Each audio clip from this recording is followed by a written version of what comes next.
आज जवाबदेही यात्रा के धरने में उपस्थित मार्क्सवादी कम्युनिस्ट पार्टी के राज्य सचिव कॉमरेड अमराराम जी, सीपीआई के राज्य सचिव कॉमरेड छंगानी जी और जवाबदेही यात्रा के संयोजक निखिल, रुआ से राजकुमारी जी, कविता और उपस्थित सभी भाइयों और बहनों, पहली बात तो मैं आप सबको इस बात की बधाई देना चाहती हूँ कि ऐसी भयंकर गर्मी के अंदर और इतनी दूर दराज इलाकों से आप फिर जंगे मैदान में और बड़े हौसले और बड़ी हिम्मत के साथ आप आए हैं। इसके लिए आप सब भाई बहन बहुत बधाई के पात्र हैं। अब रही बात आज सुबह क्या हुआ, हम सुबह गए थे गृह मंत्री कटारिया जी के पास, गए तो हम एक और मसले पर भी थे। आप देखिए स्थिति क्या है, राजस्थान सरकार के हालात देखिए आप। यहाँ 25 मई को जोधपुर की फलोदी तहसील है, वहाँ बाप नाम से एक जगह है, उस थाने के अंतर्गत एक गांव में एक 23 साल की लड़की को दहेज लोभियों ने जिंदा जला दिया। और वो लड़की यहाँ जयपुर के बहुत ही जाने माने व्यक्ति उदय सिंह राठौर की पोती है और 26 तारीख को एफआईआर दर्ज हो गई। एफआईआर दर्ज होने के बाद एक भी गिरफ्तारी नहीं हुई है। कारण क्या है? कारण ये है कि बीकानेर के एमएलए भाटी साहब और खीमसर मंत्री जी दोनों का वृद्ध हस्त है और लड़की का ससुर उस ब्लॉक का भारतीय जनता पार्टी का अध्यक्ष है। इसलिए चाहे वो हत्यारा है, उसका बेटा हत्यारा है, उसकी पत्नी हत्यारा है, लेकिन कोई भी गिरफ्तारी नहीं होगी। हम इस मसले के ऊपर कल से ही तैयारी कर रहे थे और गृह मंत्री जी के पास गए थे। और इसी के साथ साथ अकलेरा विधायक की बात भी हम सब ने मिलकर के, जिसमें निखिल और कमल आए थे उस विशेष ज्ञापन को लेकर के। तो जब स्थिति ये है कि हत्या हो जाए और हत्या होने के बाद भी अपराधी को इसलिए छोड़ दिया जाए और ये बहाना लगाया जाए कि अनुसंधान कर रहे हैं।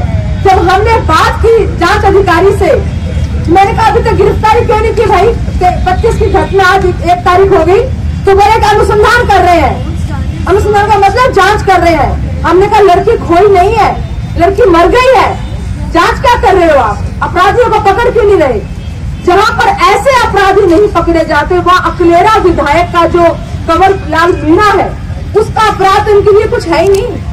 वो बेशक वीडियो दिखा दिया, गृह मंत्री इस बात को मानते हैं कि हाँ मैंने वीडियो देखा, उसमें अकलेरा विधायक कंवरलाल मीणा लाठियां बरसा रहा है, लाठियां घुमा रहा है, तो अरेस्ट क्यों नहीं किया?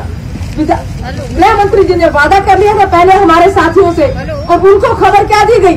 उनको खबर ये दी गई कि हाँ गिरफ्तारी हो गई, कार्रवाई हुई है। जब उन्होंने पता किया पंकज, वो कौन है, पंकज कुमार सिंह को फोन किया, तो पंकज कुमार सिंह ने फोन पर गृह मंत्री जी को कहा, और जब गृह मंत्री जी का जो चेहरा था उस समय, तो वास्तव में इतना दया का पात्र लग रहा था कि कितना बेबस है गृह मंत्री। पंकज सिंह ने कहा कि गृह मंत्री जी फाइल रोक ली गई है, मुख्यमंत्री ने फाइल रोक ली, गिरफ्तारी नहीं हो सकती क्योंकि फाइल रोक ली है। गृह मंत्री को ये कहना पड़ा फोन पर कि मैं तो उनके सामने झूठ नहीं बोलूंगा, जो तुमने कहा है मैं वो उनको बता रहा हूँ। और उन्होंने फोन रखकर हमें वही बात कही जो पंकज कुमार ने उनको फोन पर कही थी कि फाइल मुख्यमंत्री ने रोक ली, और उनका मैं अब कुछ नहीं कर सकता, अब आप मुख्यमंत्री के पास जाइए। इतना बेबस गृह मंत्री हमने कभी देखा नहीं। अब आप देखिए, जहां गृह मंत्री की नहीं चलती, मुख्यमंत्री एक तानाशाह की तरह काम कर रही है। गृह मंत्री के आदेश को वो रोक दे। किस तरह की मुख्यमंत्री है वो, जो अपने गृह मंत्रालय को इतना कमजोर करके रखती है और सिर्फ अपराधियों को शह देती है? क्या है, कौन है अकलेरा का विधायक? हिस्ट्री शीटर है। हमारे साथियों ने उसकी लिस्ट दी थी पहले सरकार को, एक हिस्ट्री शीटर को बचाने के लिए, और एक ऐसी जवाबदेही यात्रा जो आपके ही महकमों का काम जो हो रहा है उसका जवाब मांगना तो आपको चाहिए था।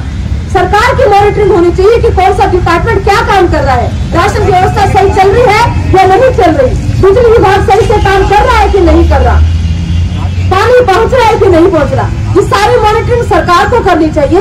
ये जवाबदेही सरकार की होती है। लेकिन हमारे साथी मजदूर किसान शक्ति संगठन के नेतृत्व में अनेक संगठन के लोग पूरे राजस्थान में घूमे और जवाबदेही यात्रा के तहत जब पता लगाया, पोल खोली कि सरकार के कारनामे कागजों पर कुछ और है, हकीकत पर कुछ और है, तो उनके ऊपर हमला किया। क्या बात थी हमला करने की? और फिर हमला किया तो अपराधी आज तक छुट्टे घूम रहे हैं। क्या मैसेज दे रही है मुख्यमंत्री? क्या बताना चाहिए? सिर्फ ये बताना चाहिए कि मैं तो बहुत बहुमत में हूँ, तुम मेरा कुछ नहीं बिगाड़ सकते।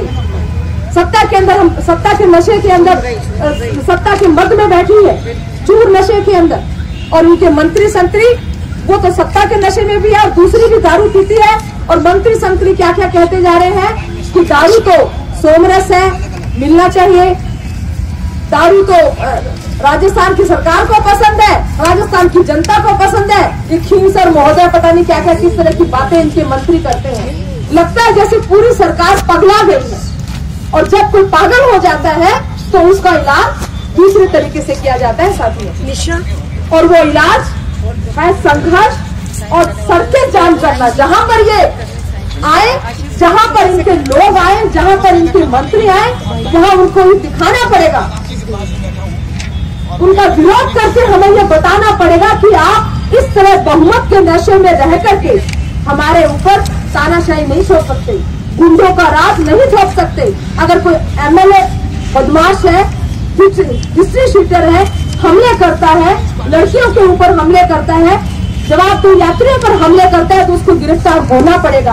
अपराधी को अपराधी की दृष्टि से देखिए, ना कि एमएलए और मंत्री के रूप में। लेकिन यहाँ तो साथियों ये सिस्टम है, मोदी जी ने भी बता रखा है, निहालचंद मेघवाल बलात्कार का आरोपी है, जिसको मंत्री बना के बिठा रखा है। ये तो कुएं में भांग पड़ी हुई है ना, कुएं में भांग, कि वो भी अपराधी को मंत्री बना के बिठा रखे हैं। और यहाँ पर भी अपराधी एमएलए और अपराधी मंत्री कोई कुछ भी बोले, कुछ भी करे, लेकिन उसके ऊपर कार्रवाई नहीं होगी। तो इस ऐसे माहौल में क्या करना चाहिए? संघर्ष के अलावा हमारे पास कोई भी रास्ता नहीं है। अब मुख्यमंत्री के पाले में गेंद गृह मंत्री ने फेंक दी। गृह मंत्री ने कह दिया कि मुख्यमंत्री से आप जवाब मांगो। अब हमें ये तय करना है और कि कब हमें मुख्यमंत्री के पास मिलने के लिए जाना है। चलोगे ना सब लोग हैं, या यूं डर के हम चुप रहेंगे? नहीं डरेंगे, नहीं डरेंगे, नहीं झुकेंगे, और हम जाएंगे यहाँ की सीएम के पास। उसको जवाब देना पड़ेगा कि इस बदमाश और गुंडे एमएलए को बचाने का कारण क्या है। आप बताइए हमारे साथियों का क्या कसूर था जो वहाँ पर जवाब मांग रहे थे, उनको लाठी बरसाने की क्या नौबत आ गई थी। ऐसे अपराधी को सबसे पहले गिरफ्तार करो। ये मुद्दा लेकर के हम जरूर सीएम के पास जाएंगे, और जब हमारी ताकत होगी तो फिर सीएम तो खुद यहाँ आएगी। ये बात हमारी ताकत के ऊपर निर्भर करती है। इसलिए हम बहुत मजबूती के साथ जो आज धरना यहाँ पर शुरू कर रहे हैं,